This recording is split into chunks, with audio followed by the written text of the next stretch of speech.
네, 1월 셋째 주 공과교육 시작하도록 하겠습니다. 수련회 이후에 드려지는 연결되는 본문이어서 지난주 함께 살펴봤던 2장에서 다음 주에는 무려 15장입니다. 자, 그 사이에 5번의 설교가 있습니다. 자, 그래서 좀 연속성으로 가지고 가려고 하는 거지만 그 예배를 다 드리시는 선생님들과 친구들이 아닐 수 있기 때문에 그 점을 좀 고려해서요. 원래 복습을 저희가 하고 있었죠. 복습은 따로 넣지 않았습니다. 대신 수련회 설문지를 작성해 주시고 수련회 때 받았던 은혜들을 서로 나눠주시면 좋겠습니다. 뭐 제일 재밌었던 것, 또 제일 기억에 남는 것, 또 보완했으면 좋겠는 것 여러 가지 함께 나눠주시면 좋을 것 같습니다. 자, 3일 후에라는 제목으로 함께 나누고요. 자, 지금 맥락상 어떻게 되어 있냐? 자, 홍해를 건넜습니다. 자, 홍해를 건넌 다음에 하나님을 찬양하죠. 이스라엘 백성들이. 자, 그 다음에 만난 마라에서 일어난 일입니다. 마라에서 어떤 일이 일어났죠? 자, 쓴 물이 단물로 변하게 됩니다. 자, 이 이야기를 함께 오늘 중심적으로 함께 살펴보도록 하겠습니다. 자, 첫 번째 질문부터 가볼게요. 자, 물을 찾아 마라로 갔을 때 백성들의 반응과 모세의 반응은 각각 어땠나라고 물어보고 있죠. 자, 길을 떠난 지 지금 사흘, 즉 3일이 지났습니다. 자, 지금 이 상황 속에서 가장 먼저 마주했던 어려움은 무엇이냐? 22절을 보면, 자, 모세가 홍해에서 이스라엘을 인도하며 그들이 나와서 수르 광야로 들어가서 거기서 사흘 길을 걸었으나 물을 얻지 못했다라고 말합니다. 물을 얻지 못함. 자, 물을 얻지 못해서 어디까지 갔냐? 23절에 마라에 이르렀더니 라고 해요. 자, 마라라는 곳에 가서 그곳에 있는 물을 마시려고 하는 거죠. 자, 그때 백성들의 반응과 모세의 반응을 각각 살펴보려고 하는 겁니다. 자, 당시 이 광야이기 때문에 당연히 물이 너무나도 중요했습니다. 자, 물이 얼마나 중요했었냐면요. 물은 한마디로 생명입니다. 물은 생명과 같습니다. 그래서 어느 정도였다고 기록하고 있냐면, 역사가 기록하고 있냐면, 비가 오지 않는 곳들에서는 이 물이 고여있는 웅덩이, 우물을 가지고 전쟁을 하기도 했다. 그리 많지 않은 물이었지만 그 물을 얻기 위해서 전쟁을 할 정도로 물이 중요한 곳이었다라는 거죠. 자, 그런 상황에서 지금 물을 찾기 위해 움직이고 있는 이스라엘 백성들인 거예요. 자, 24절 한번 보겠습니다. 백성이 모세에게 원망하여 이르되 우리가 무엇을 마실까 하매. 자, 원망하여 모세에게 자, 불평하죠. 자, 그렇다면 모세는 어땠을까요? 25절. 자, 앞부분만 보겠습니다. 모세가 여호와께 부르짖었더니 라고 합니다. 백성들이 원망했고 모세가 기도한 거죠. 자, 이 내용을 우리가 왜 굳이 백성들의 반응과 모세의 반응을 나누었냐면요. 자, 지금 설교 제목이기도 하죠. 말씀 제목 3일이 지났습니다. 자, 그럼 거꾸로 3일 전에 어떤 일이 있었습니까? 홍해를 건넜고 하나님을 찬양했습니다. 온 이스라엘이 같이요. 자, 여러분 3일 전에 뭐 하셨어요? 자, 떠올려 보시면 되겠죠. 3일 전에 있었던 건 당연히 생생하게 기억에 날 겁니다.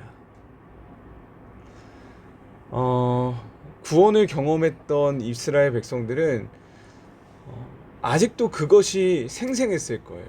10가지의 심판을 통하여서, 재앙을 통하여서 출애굽했고 홍해가 갈라졌고 거기를 마른 땅으로 건너왔단 말이죠. 그리고 자신들이 어떤 노래를 불렀는지 아마 생생하게 남아있었을 겁니다. 아마 그 순간에도 흥얼거리고 있지 않았을까 싶어요. 자, 그런데 3일 만에 물이 없어서 지금 원망합니다. 지도자에게 가서 따져 묻습니다. 그러나 모세는 하나님께 기도합니다. 구원을 경험한 인간이 얼마나 연약한지를 살펴볼 수 있는 거죠. 자, 그래서 큰 주제는요, 구원을 경험한 인간 얼마나 연약한지입니다. 그래서 이들에게 무엇이 없었는지를 세 가지로 나눠서 살펴볼 건데, 첫 번째는 그들에게 기도가 없었다는 거예요.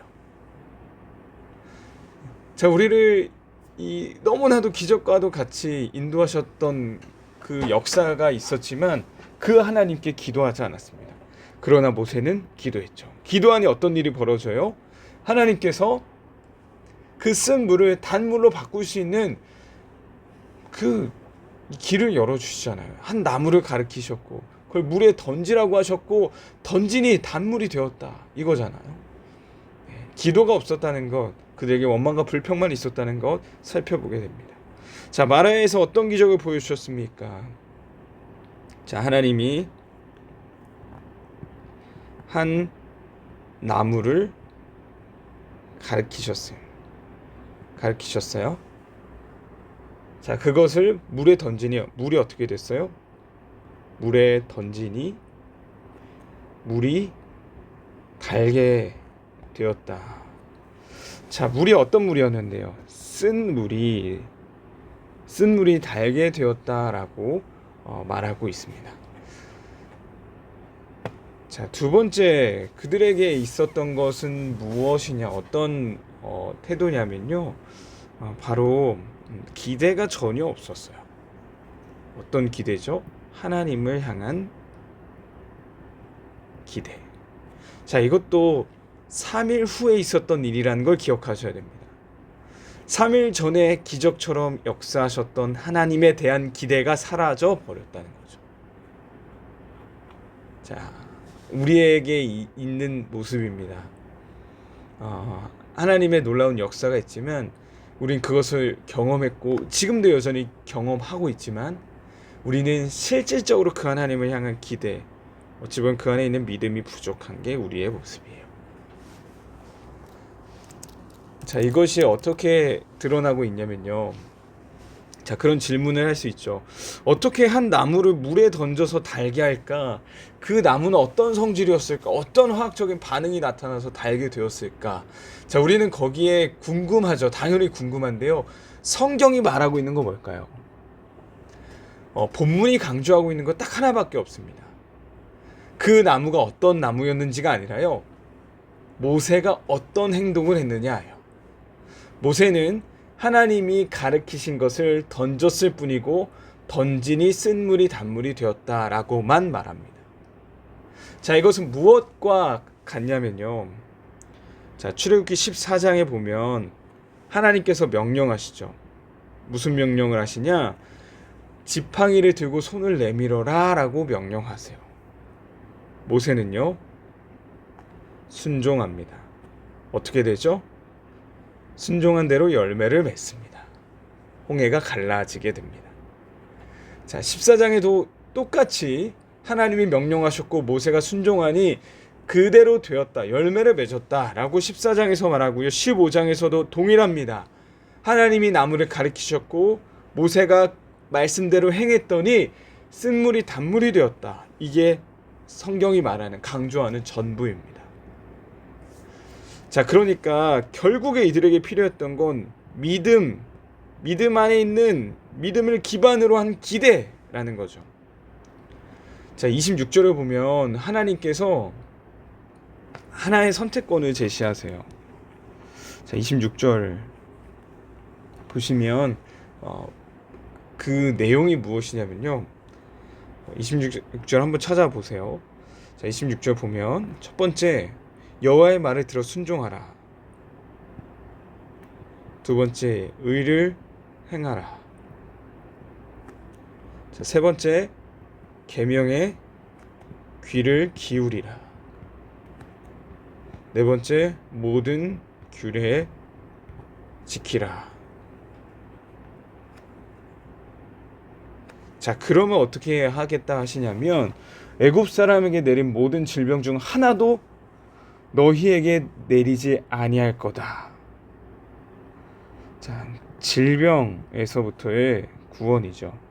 자, 그러면서 하나님 뭐라고 자기를 소개하세요?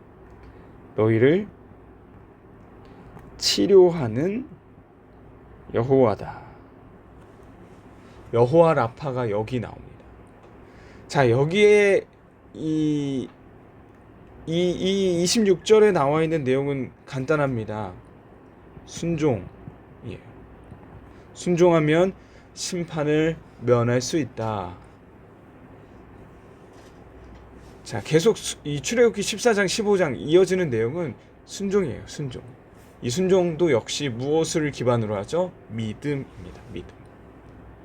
그 믿음이 부족했던 거고, 믿음을 믿음을 기반으로 한 기대가 없었기 때문에 그들은 기도하지 않았던 것이다 라고 볼 수 있죠. 자, 마지막 세 번째입니다. 하나님이 마라의 쓴물을 단물로 바꿔주신 것뿐만 아니라 무엇까지도 허락해 주셨습니까? 27절을 볼까요? 그들이 엘림에 이르니 거기에 물샘 10들과 종려나무 70그루가 있는지라 거기서 그들이 그 물 곁에 장막을 치니라. 엘림입니다. 엘림은 뭘까요? 오아시스예요. 자, 물샘 12, 종려나무 70가지입니다. 마실 것과 그늘에서 쉴 곳까지, 즉 오아시스까지 허락하실 수 있는 분이다 라는 거예요. 자, 그런데 놀라운 사실 하나가 등장하는데요. 이것으로 하나님이 이렇게 그들에게 허락해 주셨고 거기에 장막을 쳤다라는 것으로 이 이야기가 끝이 납니다. 무엇이 없죠? 감사가 없어요. 언제 감사했는데요? 14장. 하나님을 찬양하죠. 감사의 고백인 거고요.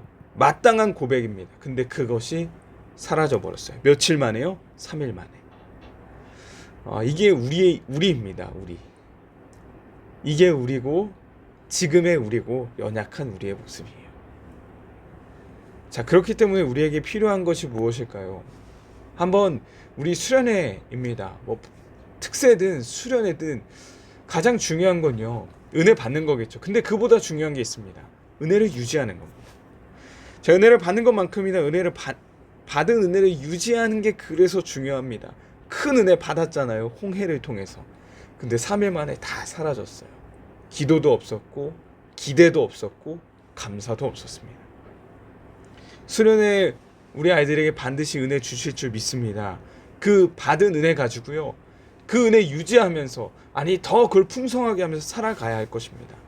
짧게 잡았습니다. 남은 방학 기간 동안 그 은혜 어떻게 유지하며 살아갈 수 있을지를 함께 고민하고 다짐하고 결단할 수 있었으면 좋겠어요.